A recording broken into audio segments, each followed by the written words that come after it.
Hi, Tiffani Robin here with Robin Realty. Today's topic is about credit score and what credit score do you need to have in order to buy a home?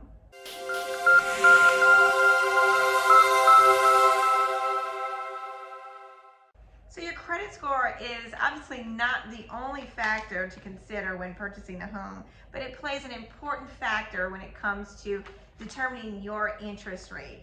So different things to think about is, what kind of score do I need to have in order to buy a home? We like to see you have at least, we meaning the real estate world, would like you to have at least a 640 credit score.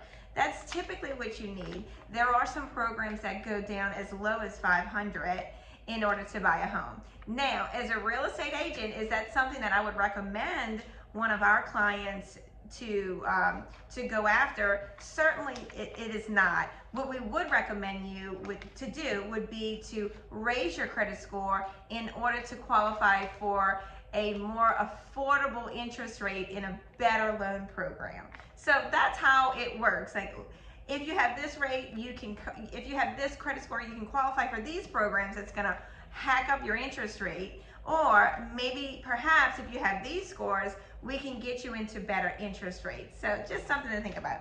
So preparing your financial and income information will be helpful in determining the capacity you can afford in a mortgage. So what does that look like? So what's gonna happen is a lender, when you speak with a lender, they're gonna ask you certain questions in regards to you, your job history, your income information, your marital status, things like that, in order to complete the entire picture of who you are and what your profile will look like in buying a home. Now, some things just don't get answered on paper. So what you want is a lender that actually takes their time out and requests specific documentations in regards to your W-2s, your last pay stub. They may ask for 2 years of tax returns, sometimes even 3. They're gonna ask for bank statements and things like that. And what they're also gonna do is do a job verification on you. So what does that mean to you? If you are working with a lender that does not ask for these documents before they decide to pre-qualify you for a home purchase, you may want to find another lender. Yes, it is a bold statement to make, yet it is my job as a real estate agent to make sure that my clients' best interests are always kept in mind. So what does that mean? If you are pre-qualified with a lender who hasn't done any homework on your portfolio, what can happen is they can pre-qualify you for a house at, say, $300,000, but yet when they go to review all your documents, after you've already searched for a home, you found the home of your dreams, you made an offer, and you're already in inspection period and you start paying for those items, those inspections and things like that, they start reviewing your documents then. What does that do? What if they find out that, your debt to income is a little different than what we answered on that piece of paper up front? So what you want is you want a lender that keeps your best interest and your money in your pocket when it comes to making sure they're not wasting your time searching for homes in the wrong price point, in the wrong area, and different things like that. So if your lender does not ask you for documentation up front, you may be partnered with the wrong person. Give us a ring, we can help you eliminate all those problems. So factors that determine your credit score. Credit scores range from 300 to 800, and there's different factors to consider and how items affect your credit. Now, 65% of your credit score is heavily weighted on payment history and outstanding debt owed. This implies that it's important to keep all your debt payments current and maintain a low balance to credit limit ratio. So what is a low balance to credit limit ratio mean? That means that if you have a credit card at $1,000 credit limit and you currently have $800 owed on that credit card, that means that you are an 80% ratio of credit limit to debt.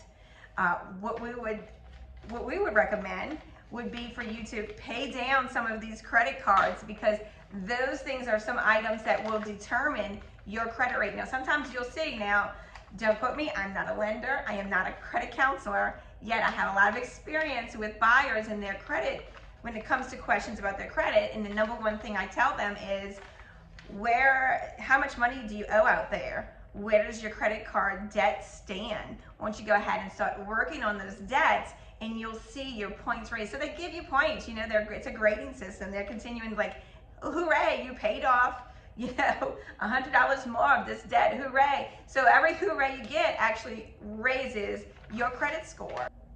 So what does your credit score affect on your mortgage interest rates? So that's actually one of the bigger things that affect your interest rates is your credit score. So in order to get the lowest rate, you want the highest credit score. So say you have a 760 or 780 credit score, you're gonna see that you have a extremely lower interest rate as opposed to people that are sitting at a 600 credit score. So the higher the score, the lower the interest rate you will see. That's why it's important to continue to watch your credit, make sure that you are staying on top of things that maybe you've missed a payment on.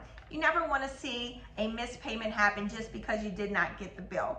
So be responsible owers of debt. Always pay your bills on time. Keep your credit card debts low, and reach out to professionals if you have any questions. Professionals being a credit counselor, a lender, and even your local realtor can help guide you to home ownership and making sure that your credit is where it needs to be in order to get you in there.